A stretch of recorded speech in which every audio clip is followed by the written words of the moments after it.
尋晚先教完，今日又話唔記得。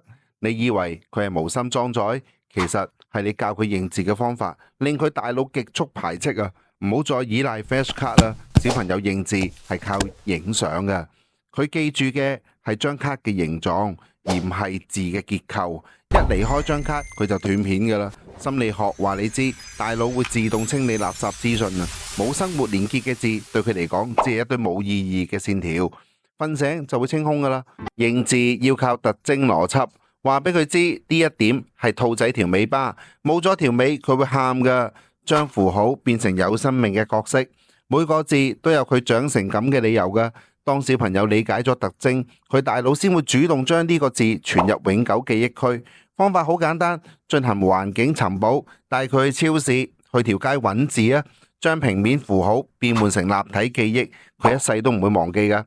當認字變成一場遊戲，佢會主動去捕捉字體，呢種成功感先係持續閱讀嘅真正動力。想知點樣令小朋友由謹記單字到真正認得句子？WhatsApp我 send 份孩子認字邏輯錦囊俾你，follow 我，用邏輯贏格局。